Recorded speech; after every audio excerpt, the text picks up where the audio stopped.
and dilute the political sway of the region. A rupture of faith in the state. Many here in Assam see the passage of the Citizenship Amendment Bill as a clear message from the Hindu nationalist government that they are second-class citizens. The government, what are they doing? They're trying to make us minority in our own very state, in our own very religion, by giving citizenship to Bangladeshis. The new law would allow non-Muslim religious minorities from neighboring countries, like Bangladesh, to claim Indian nationality. A campaign promise delivered by Prime Minister Modi's BJP government, which denies the measure discriminates against any group. This bill will not harm, even a little bit, any minority, especially our Muslim brothers and sisters who live in this country. Because this bill only gives citizenship, it doesn't take it away from anybody. But critics say the law undermines India's secular constitution and is blatantly anti-Muslim. In this bill, they are targeting a community without naming it. It violates the basic structure of the Constitution. It is divisive and exclusive. It will destabilize our polity, and 18 to 20 million people will not trust us. In a tweet, Prime Minister Narendra Modi hailed a landmark day for India and promised the bill would alleviate the suffering of many who faced persecution. The centre of Baghdad was brought to a standstill on Saturday as tens of thousands of people lined the streets for the funeral of the Iranian General Qassem Soleimani and the other people killed by a US drone strike on Friday.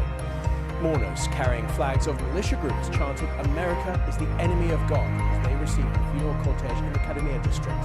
The body of General Soleimani is to be returned to Iran for further ceremonies.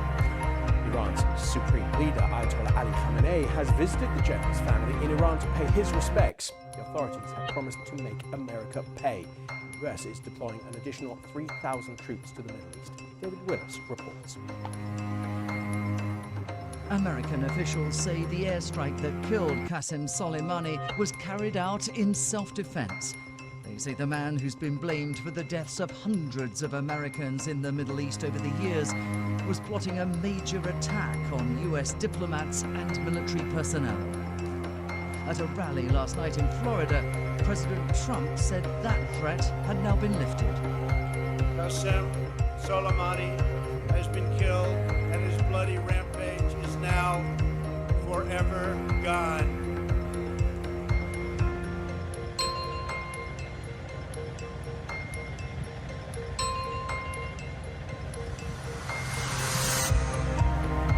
Fires coming through the grass at the top of the hills here on the Yayak Road.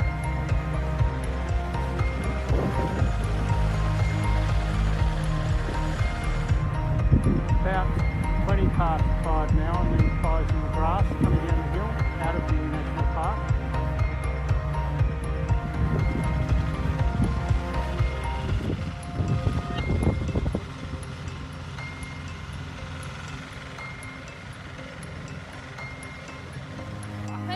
Deliveries in the fourth quarter. We're getting 367,000 deliveries in 2019. Are you surprised that Elon Musk did? Can they make money doing that? Can they wring enough cost out of the system? Can they lower the cost of their batteries enough to start really consistently making good profits on the cars and also high enough margins to justify this huge valuation?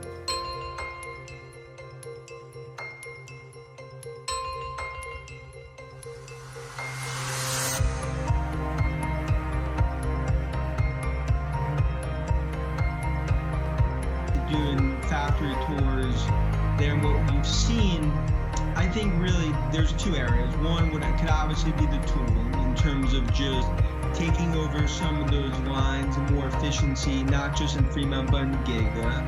And then I do think just operating efficiency, especially as they start to scale, you'll start to see those profits start to increase, especially in Model 3 with software and self-driving and some of these other pieces. That's all margin. That all flows to the bottom line.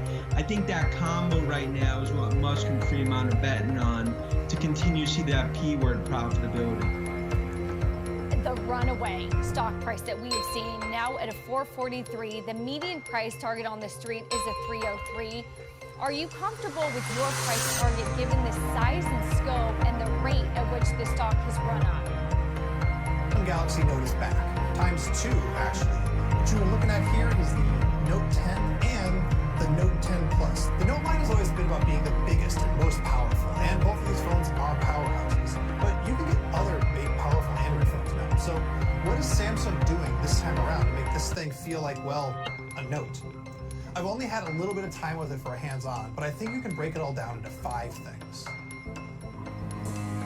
First, well, the most obvious thing that makes a Note is the stylus, the S Pen. And Samsung has 2 really big updates here. You can still take notes on the lock screen right when you pull the S Pen out, but now Samsung Notes can read those notes, or can search for them. It does OCR. You can even copy it and paste plain text in another app, or you can export a Word document of text if that's what you want to do.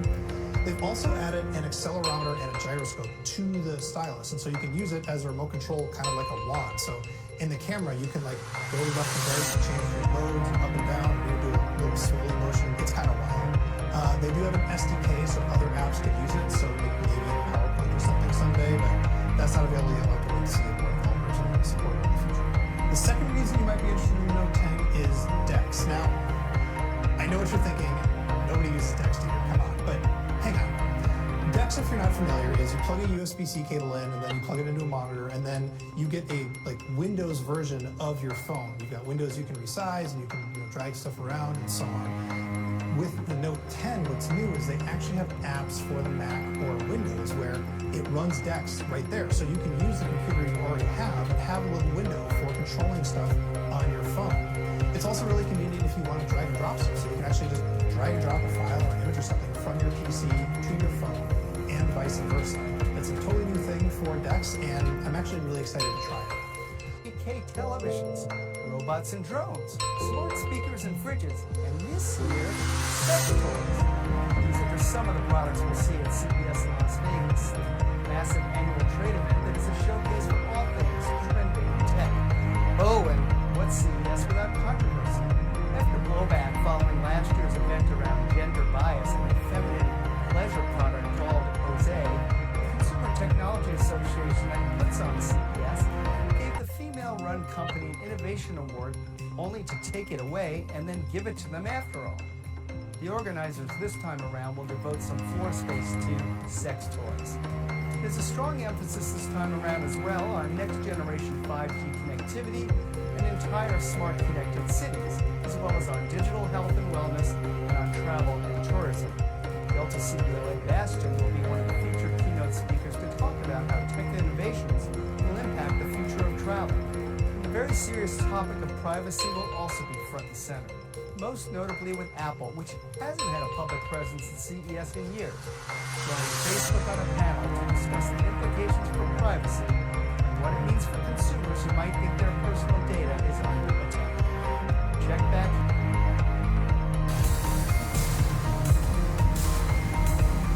Movies, they're pretty great. Really. In a year full of hot takes, negative criticism, and wars within fandoms, it's important to remember that we're all pretty darn lucky we get to enjoy fantastic movies every year. This list is far from definitive, but these are the moments from 2019 that reminded us movies are a joy. But please keep in mind, these are all massive spoilers. Shazam! Are you for real? Sonic Arcade! Shazam? Shazam is a breath of fresh air in DC's cinematic lineup. Everything before it had been so serious and dark, but Shazam is a joyous celebration of a childhood fantasy turned reality, which made it oh so satisfying when the Man of Steel himself showed up as a favor to a schoolboy somewhere in Florida, especially considering Cavill's weird status as Superman.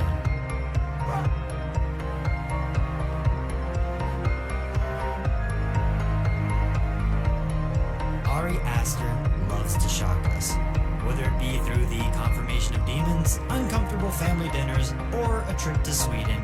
He just revels in getting under our skin, which is why we shouldn't have been surprised with the entirety of that cliff scene in Midsommar. But when that first cliff dive finally happens, You can't help but watch between the slits in your hands planted firmly over your eyes. So gross. Ugh.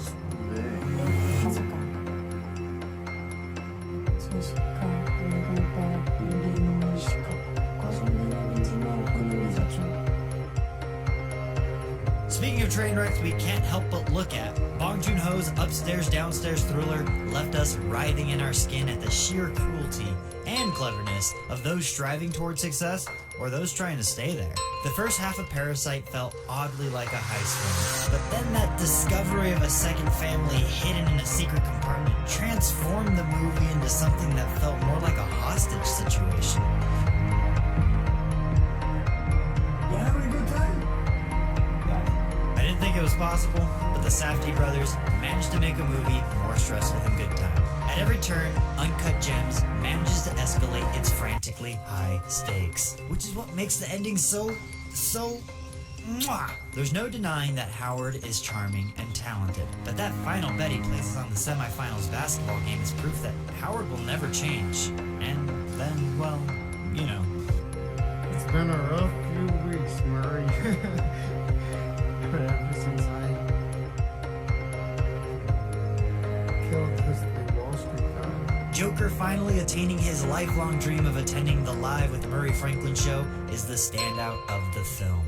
Abandoning the Arthur Fleck persona and embracing his new identity of Joker helps Arthur live out the moment he's played out in his head over and over. And Arthur believes this moment is his platform to televise his suicide. But the Joker has other plans. Uncomfortable silence and laughter only serve to elevate tensions, and then in a flash, a hyper-violent point-blank shot to Murray's face, which sets off a revolution in Gotham City that not only sees the birth of Joker, but also his arch-nemesis, Batman. Funny, Ransom, you skipped the funeral, but you're early for the will reading. Up your ass. Very nice. I gotta do this more often. Knives Out threw us for a loop when we realized this wasn't a simple whodunit. We learned early on that this murder is actually a suicide, transforming a whodunit into a whydunit. And then having a heavy-sweatered Chris Evans explain how he attempted to frame Marta for the murder of his grandfather, only to call several audibles along the way, was truly captivating. Only to have it culminate with one final attempted murder that doesn't quite go the way Chris's ran. Whether you like superhero movies or not, there's no denying the cultural impact of the MCU. Audiences watch familiar heroes like Iron Man, Spider-Man, and Hulk reign supreme on the silver screen, while obscure characters like Guardians of the Galaxy quickly become household names. And it all built to this moment. After 21 films over the course of 11 years, the Infinity Saga all comes to a close with two final words. Avengers!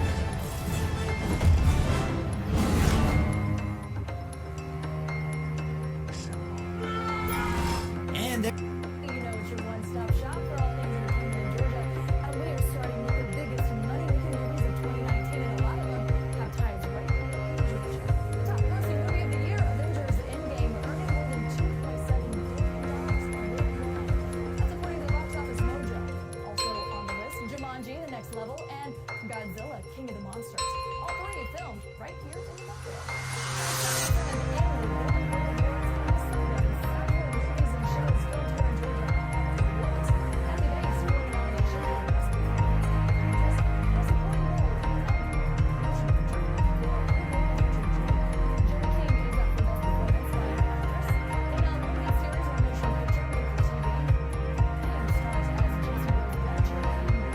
American. Filmed in Effingham County in Savannah. You can watch the Golden Globes Awards Sunday right here on 11 Alive. For more of the AC, make sure you visit our